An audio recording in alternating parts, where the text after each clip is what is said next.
welcome back to Season 5 of Empowered Podcast. I am one of your co-hosts, Michael Abney, and I'm here today with... Marilyn Egan. Hey, Marilyn. Hi. I'm so excited we're here. We didn't know we were going to have a Season 5, and here we are. Seriously, over the past couple of years, because we were literally supposed to record the last part of Season 4, like literally the day everything shut down. Oh, really? It was the day. Mm-hmm.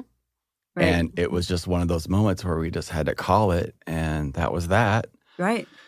And we checked in with each other as we went along. This has been a year and a half. Right. Yeah. And, now all the things that we were talking about in seasons 1, 2, 3, and 4, we were talking about things that we saw and felt that were coming on for us as humans on the planet.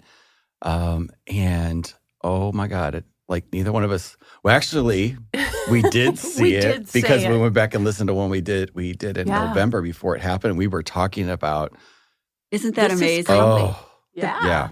The prophetic kind of sense that you get when you look back. Yeah. That there were clues, there were hints.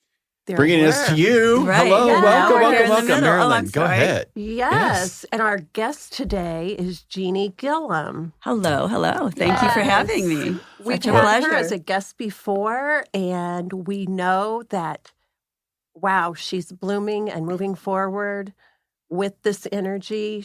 We've been with her while we have not been on this podcast. Right. Yeah. So we just wanted to invite her in and share her wisdom and things that we've all learned together. But Jeanie is the owner of Touchstone Healing Arts. That's right. In St. Charles. It's Correct. a beautiful space. Oh, thank you. And we opened right at the time that COVID hit. We we opened the 29th of February, and shutdown started about March 15th. Yeah. And and so it's been an interesting year. But Here we've managed, and here we are. Yeah. And I've learned a lot. I've gotten a lot of really deep, profound messages about where we're moving, why we're moving, what we should do now that we're here. And, that's what I would like to share. It's not my personal wisdom, but it's the wisdom that has come through in readings. And I agree with you. That's how don't you feel like your gift has just exponentially, Absolutely. went to places that you never, Absolutely. what about you, Marilyn? Totally amplified. Totally. That's a great word, amplified. Yes. And delving off to areas I never dreamed, never Didn't saw imagine. coming, little pivots. But it was I'm starting to see how perfect all of that was, even though it seemed horrific at the time, what we all went through. Yes. I'm now getting to the part where I'm seeing the purpose and the whys behind that. And so I'm so interested, having this conversation today. That's why we wanted to bring you on first. Well, thank you. Because we really we thought this was done. We were just That's so interesting. Literally done. Mm-hmm. We both had conversations about it. We were like, Marilyn, my guidance is no, that was it. And time to move on to something else, which we did. Exactly. I started a YouTube channel called The Energy Sherpa. Congratulations. And thank you. It's going really, really good. And Marilyn's starting a new program called UBU. Yes, I am. So we thought that was this, Exactly. It was what it was. But a couple of months ago, I was like, have you thought about doing this again? We could just do this again. Right. And she's like, yeah. And I hadn't been on the site for about a year, looking behind the scenes. Yeah. Because we're not doing them anymore. We're not promoting. Right. We had in 6 months, 7,500 people download episodes. Wow. It was an average of 8,500, That's 85 amazing. a day. And we weren't. You weren't promoting. You know what? Yeah. Even for my own love and just opening up the door to conversations, they're more needed now than they ever were before because there's some. So let's just do it. Dive in and just kind of Exactly. Yeah. I had so many people ask me if we were going to start back with the podcast, and okay, it's time. Right. So Jeanie. Why don't we start with you telling us about your work? And it's totally grown and expanded since this started. It has. Yeah. I started Touchstone Healing Arts initially as I just felt called to create a space where healers could heal, but also that the healers themselves would be supported. Mhm. That the building itself, the energy there, their coworkers, everything about it would feel like home, would feel nurturing, would kind of augment, as we said, the healing process. And so that was my goal. I had certain people in mind that I thought would be there, and we've started out small. There's myself, my daughter Reagan, but the clients really respond to this. Now, can you tell a difference pre and now? Well, she. For Yeah. like She clients can. wanting Oh, or yes. reaching out. Oh, yes. Like, Yes. And people will come and want to hang out in the building. They'll want to just sit there. They'll want to go. We They have a feel little it. sitting area and just kind of soak it up, because it really is. There's just such a soft kind of vibe, without sounding too woo. But yeah, it's just I love it. feels very nice and It homey and does. supportive in there. Beautiful. And I was doing very sporadic readings. And just through word of mouth, I have gotten where I'm fully booked. And the readings have just been amazing to me.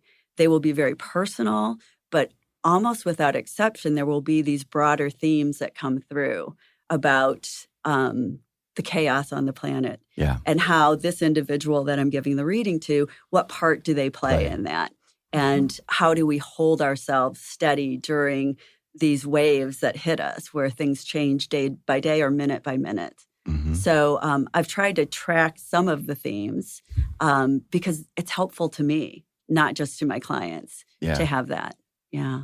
Well, what are some of the things that you have been like, without, like not talking about people's private readings, but Right. like what's the 30,000 feet view or the through thread that you see? Well, yeah, one of the through threads, it's interesting because it links back to other kind of prophetic readings. Like Edgar Cayce talked about these sorts of things, that there would be chaos on the planet. There are biblical references, of course, that a lot of people know about, us going through these periods of extreme difficulty as the veil thins and we become more enlightened and we move into this kind of higher plane of spiritual consciousness. And that has come through in the readings. So Okay. there was one in particular that had a profound effect on me because a visual came through, and it was just a different way of looking at the thinning veil.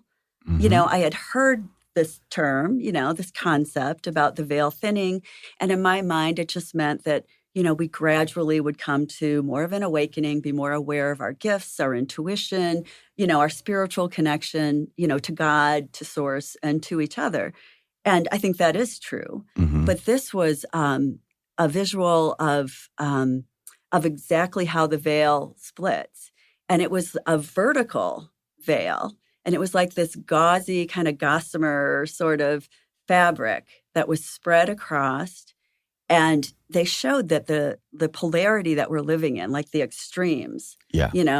are actually necessary for us to pull that veil apart. And that the veil pulls, it's in a vertical way, and it just starts to come apart at the very top. The threads give way, and little by little it opens and allows both polarities, no matter where you're standing on that spectrum, you're now able to see what is truth, as opposed to what did I believe? What was I taught? What have I invested myself in this lifetime? And so wherever we're standing, we have the option to look and see as this veil separates. But if you don't mind, I would read, there's an excerpt from that reading that Please. the guides come through, and they're very eloquent. They're very poetic. So I'll try to do justice to what Just they want to say said. that you said something really powerful. Right. That it's needed for us to be Exactly. on, to pull Exactly. it apart. Like Right. that gave it context is decisive. Right. Like we choose how we look at something, and then that's Yes. how we play a role Yes. in having Yes. that show up. Yes. So what you just said was like made it okay Yeah. for it to be Right. like the space of division that's Exactly. present to be okay, and that each groups Yes. are playing their role Exactly. to help us all unfold. And Right. there's nothing wrong with either one of them. Right. Because Right. That's the Woo, I big. got chills. it is. big It's thing. big. It's big. Okay. And because leading up to this, part of the message that I'd been getting too was that we're supposed to look for commonality. We're supposed to come together in unity. The people that are, enlightened, whatever we want to call ourselves, that feel like we're kind of in touch and are, have an awareness of the other side, we're supposed to hold things firm for everyone, to kind of ground people and to ground ourselves and to help with that. And so I thought, well, how is that if we're supposed to be in the middle? If this is where we're supposed to meet, why the factions? Yeah, okay. Why the divisiveness? So Okay. I feel like this answers that to some extent. I'm all ears. Okay, thank Literally. you. Okay, so again, I'm jumping in the middle of a reading. Okay. But what the guides are saying, they say, on the higher plane, it will all make sense. It will fall into place. It is almost a game or a challenge, this so-called life, meant to hone and prepare your soul to return to the light and to bring light forward into life, to draw even closer one realm to the other, veils thinning, thoughts expanding, consciousness raising. Man soon will discover that the gap can be bridged quite effortlessly when one but acknowledges the connection exists, the connection to source, the connection to love, to the energy that unites us all. One must truly believe. 100th monkey will come, and then you will see. We watch and we wait quite breathlessly. And the guides are referring to themselves at that point. Many clashes, many sides tear you apart. Necessary chaos before the dam begins to break. A dichotomy of sorts, dividing up, choosing sides. And then they show ripped down the middle, stretching thin what remains of the facade. And that's when I had the visual of the fabric, this translucent fabric being stretched to each side and wearing thin right down the middle, and beginning to unravel and to shred. And they said, yes, this is the way. An end to the middle, an end to duality, seeing darkness and light contrasted perfectly, making everything clear. This will be, then they joked and said, this will be coming to a theater near you, so to speak, meaning that it will be there for all of us to see. And then they said, it's just a metaphor, but you will see. Wow. And that was the end of that transmission or message. And then I just found out last night I was in a group of women, and who do I attribute this to? Jeanie. To Jeanie. The other Jean. That's what I thought. Okay, another gal had said, well, there's a biblical reference about the veil splitting in just that way. And I had no idea. I was raised Catholic, and in Catholicism, we sort of have the readings presented to us. We don't generally go to the Bible directly. So I Googled it this morning because I thought I need to find this. And the reference is to what happened after Christ was crucified. And it's Matthew 27:51. And the passage is, behold, the veil of the temple was rent in twain from the top to the bottom, and the earth did quake, and the rocks rent. And I thought, wow. That's exactly what I was shown. That's exactly what I was shown. Yeah. It's so peaceful. Yeah. It is. It made everything make sense. It did. Because we had, like you said before, we were getting messages about unity, come together. Exactly. Well, ultimately, that is what happens after the divisiveness completely pushes this open. For sure. Tears it open. Amazing. It is. Yeah, it is amazing. And, it leads me to the belief of it really is important to take that 30,000-foot view and to step out, be the observer for a moment, when we're getting caught up. Because, one of the other things is that we can talk about 5D coming in or energy shifting or changing, and all of that is lovely. But the reality is we are incarnated into physical bodies. We live in a 3D world, and we are meant to straddle that, the spiritual and the physical. 100%. Mm-hmm. Yes. 100%. Otherwise, why incarnate? We would have just stayed in spirit. And so we do need to pay attention to what's going on the earth. We do, these sides are there for a reason. We are playing separate roles in this drama, and together we're going to make this happen so that we will be able to see more clearly the truth of what our reality is as human beings on this planet and beyond. Yes. So we can make new choices. Good choices. And so that we don't lose ourselves in the fear and we don't act from that place of, Think about this. Like everything that we have here on the planet as human beings is done by agreement. We have agreements that we consciously or unconsciously made, or we were told by our parents that these were the agreements that you've got to do. Right. Yeah. So it's all agreements. Right. Until they're not. Until they're not. Until they're exactly. Not. Right. And then, you know what you got to have a conversation about? New agreements. Exactly. From your new vantage point. Exactly. And what does that look like? Because I know it sounds cliche, but it's just like I'm in the process of doing a TED Talk. And like part of it is going back and look at like things I've done before and like what's the message, what's the thing. And I've said this and we've seen it like in videos I've done years ago. It's always about this some version of a world that works for everybody. Right. Right. Right. Not as some cheesy ass idea, but like as like we're here. There's 7.5+ billion of us. Right. It's time we need to figure this out. It's not as a government to government, human to human, heart to heart. I agree. Mm-hmm. I agree. The self-governance thingy, that will work itself all out. But if we've been waiting for a long time, possibly for somebody to come and save us. Right. Not going to happen. It's us. I agree. And it's our awareness. So this is like the 30,000 feet. To me, that is consciousness level.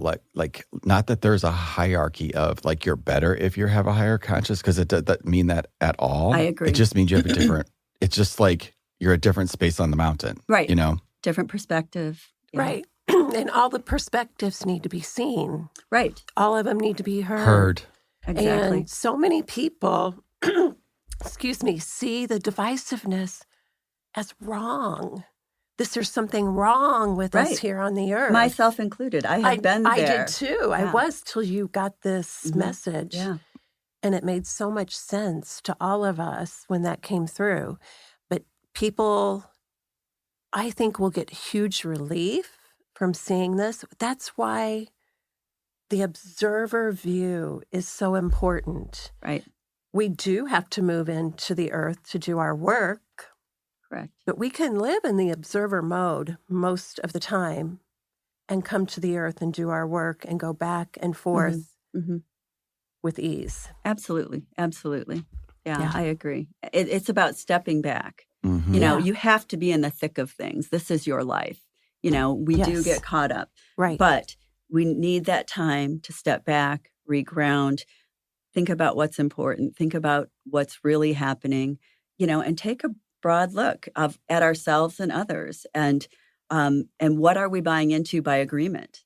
What are we buying into simply because we're told that's the way it needs to be or should be, or this will keep you safe, that makes us fearful of one another. I think we need to, that's where we step up and rescue ourselves by saying, no, just wait a minute here. I see that person that's on this extreme and I see this person on this extreme and I know them. And they each have beautiful souls. Yes, right. Like our relatives and cousins. And I know they would never harm me, nor me them. Yeah. So what is actually happening here? Yeah. And so keep that in mind that, we are each individuals playing a part. Some things do need to play out and it will be uncomfortable for a while. Yeah. But we need to keep our perspective. How as value for today, value for today's podcast, because we open up a big can of worms. We did. Yes. But at the same time, like that point alone, like that's extremely valuable thing to have in mind as a perspective that helps you. Because without our perspectives, we don't have anything. Like we're just like a unmoored ship. So having that, giving that context for us to keep moving down and as this unfolds to unity, where can we be, or what are some things from your perspective that we can be doing on the daily to keep us aware enough to know when something happens. Because we're going to be talking about it later on another podcast, but I had something really crazy happen on Saturday night that you would never imagine. I never thought I would ever attract. Right. Okay. But I did. Okay. And I had to stop and go, okay, I could be a victim here, or I could, you know what, Ho'oponopono. Yeah. Exactly. So I've been reading that book, Zero Limits, Yes. and it's all about like, no matter what it is, I'm sorry. Please forgive me. I love you. Thank you. And this thing happened. It took me almost a day to get back to that space. But I'm like, okay, what if I did? What was it trying to show me? And today we're doing a podcast all about that. So that's the things that. So I think you just answered your own question. I probably did. That is what we do on the daily. Just step back, catch your breath. You know, I call it grounding, and you actually feel yourself when you ground. You can feel your body become more still. You know, if that's taking deep breaths, that will help. But a lot of it is removing yourself from the busyness in some way, shape, or form. Just step back and then reground. And ask your inner self, go inside, because it's through our inside, it's through asking inside that we reach the divine. You know, it's an internal to the divine kind of connection. What does this mean? How do I handle this? What am I meant to learn? Look at the greater scheme of things, because 99.9% of the time, it's really not about you. Their actions are about them. You know, it's about what their need is, what their fear is in that moment.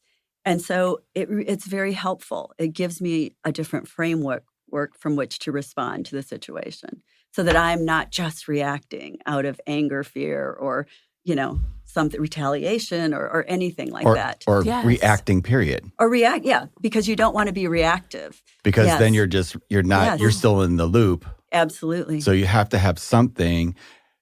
For me, that's a community of people who I surround myself with, you know, like that people that I can call that have that conversation going on. That's like, you know, what we saw at the beginning. That's one of the main reasons was to create community. Absolutely. But St. Louis has a pretty amazing spiritual community, and most people would never even dream of, you know, so like, it's and again, possible I and agree. it's here. That's a huge theme in the readings, especially when people are just kind of coming into spiritual awareness and questioning, can this be real? You know, can God be giving me messages or signs or that sort of thing? Can my loved one really be showing themselves to be in these different ways? Is to have that group of validation, to have that person you can call, text, Facebook message, whatever it is for you, to say, oh my gosh, this crazy, amazing thing just happened. Has this ever happened to you? Well, you're doing that right now in St. Charles. That's a very, you know, kind of conservative community. That, you know, and there's lots of churches and like religions that could have butt up against, you know, our perspectives. And even though it's the same. But like, look at you doing that, and you're telling us that you're attracting and building a business in that environment, which is just like amazing. If it's happening there. But it's embodying that energy that you work with. It's embodying who you are and what you do. Well, thank you. And that's what we have to look at. And as we communicate with each other, accept each other, have a conversation. Even if you don't agree, there's still love there. Absolutely. I'm like, let's let love win. That's a great final. What about you, Marilyn? Like your clients, what are they? Have you noticed this, like a different type of clientele coming in, or totally? What are they saying? What's your experience like how has it shifted? So what I'm seeing is a lot of people who don't necessarily agree with each other. We have circles where people have different points of view, and it doesn't matter. We stay in the higher perspective, look at the big picture of community, knowing how we want to feel. And we try to understand each other and accept where we all are and know that everyone has a reason for where they are. And it can be a very beautiful thing to just learn to accept points of view that are different than ours and actually have real conversations. Yeah. And that whatever brought them to you is the thread to unravel. Yes. To get them right there. So it's just like life's already giving us the stuff. If we can just stop seeing it as bad or something we've got to push away to get back to that life we thought we were all living, well, that's now gone. And Right. it's never coming back.